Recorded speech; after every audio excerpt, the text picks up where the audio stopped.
பதஞ்சலி யோக சூத்திரம் சாதன பாதம் சூத்திரம் 46. ஸ்திர சுகம் ஆசனம். ஆசனம் என்பது உறுதியாகவும் அதே சமயம் சுகமாகவும் இருந்து கொள்வது. உறுதியான ஆசனம் இருந்தால்தான் பிராணாயாமம் முதலிய பயிற்சிகளை செய்ய முடியும். எந்த நிலையில் அமர்ந்தால் உடலை பற்றிய உணர்வே இல்லாது போகுமோ அதுவே உகந்த நிலை, அதுவே ஆசனம். ஆசனம் 2 பொருள்படும். ஒன்று, எந்த இடத்தின் மீது யோகி அமர்ந்திருக்கிறார் என்பது. மற்றொன்று, அவர் எந்த முறையில் அமர்ந்திருக்கிறார் என்பது. முதலாவது நிலை, ஆசனம் உறுதியாய் இருக்க வேண்டும். மிக உயரமாகவோ மிக தாழ்வாகவோ இருக்கக்கூடாது. அது சுத்தமான இடத்தில் அமைந்திருக்க வேண்டும். முதலில் அதன் மீது தர்பைப்புல் பரப்பி அதன் மீது மாந்தோலும் அவற்றின் மீது துணியும் விரிக்கப்பட வேண்டும். அது சம்பிரதாயம் என்றாலும் வசதிக்கேற்ப அமைத்து கொள்ளலாம். 2வது நிலை, அமரும் நிலை. பத்மாசனமிட்டு அமர வேண்டும் என்கிறது சம்பிரதாயம். இதில் யோகியானவர் தமது கால்களை குறுக்கு வசத்தில் மடித்து போட்டு அமர்வார். பாதங்கள் எதிரெதிர் தொடைகளின் மீது வைக்கப்பட்டிருக்கும்.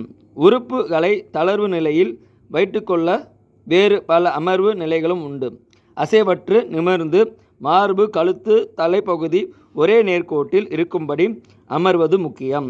ஆனால் அதில் சிரமம், விசை, அழுத்தம் இருக்கக்கூடாது. அப்போது தான் யோகத்தில் இருப்பவர் தமது உடம்பை முழுமையாய் மறந்திருக்க முடியும். ஏன் நிமிர்ந்து அமர வேண்டும்? நிமிர்வு நிலையில் தான் யோகியின் மனம் ஆழ்ந்து ஈடுபடுகிற போது அவருடைய முதுகு தண்டின் வழியே ஆன்ம ரீதியாலான ஒரு மின்னோட்டம் எழுகிறது. அதற்கான பாதை தடை ஏதுமின்றி நேராக இருக்க வேண்டியது அவசியம். முதுகு தண்டை நிமிர்த்தி ஆசனத்தில் இருப்பது முக்கியம் என்றாலும் உடம்பு தேவையான அளவு வளைந்து கொடுக்கவும் வேண்டும். யோகத்தில் உடம்பு மறைக்கப்பட வேண்டும் என்று முன்பே குறிப்பிட்டோம். அதற்கு காரணம் இதுதான். உடம்பை மறந்தால் உயிரை நினைக்க முடியும், உள்ளிருக்கும் இறைவனையும் உணர்ந்து கொள்ள முடியும்.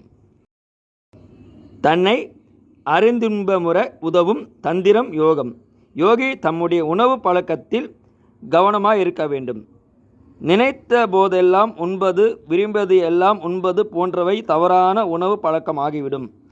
அதன் விளைவாய் உடம்பில் நச்சுத்தன்மை சேர்ந்துவிடும்.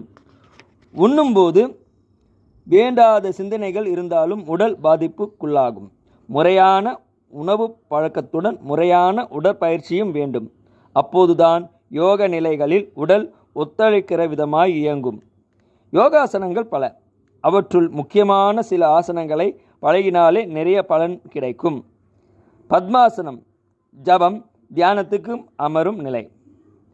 சவாசனம் பிராணனை சமப்படுத்தவும் ஓய்வெடுக்கவும் உதவும். சர்வாங்காசனம் மேல் உடலுக்கு இரத்த ஓட்டம் மேம்பட. திருக்கோணாசனம் கண்களின் பார்க்கும் திறனை அதிகரிக்கும். விபரீதகரணி கால்கள் தொடைகளின் கனம் குறைக்கும். குண்டலினியை எழுப்பவும் உதவும். புஜங்காசனம் கைகள் வலிமை பெறவும் சுவாசப்பை விரிவடையவும். வஜ்ராசனம் வாயு தொல்லை நீக்கி செரிமான சக்தியை மேம்படுத்தும். சித்தாசனம் ஜப தப பிராணாயாமத்திற்கு உதவும். ஆசனங்களில் உடல் வளையும் தன்மை பெறும். முதுகெலும்பு வலுவடையும். பிணிகளை அகற்றவும் கட்டுப்படுத்தவும் உதவும். இரத்த ஓட்டம் மேம்பாடு அடையும்.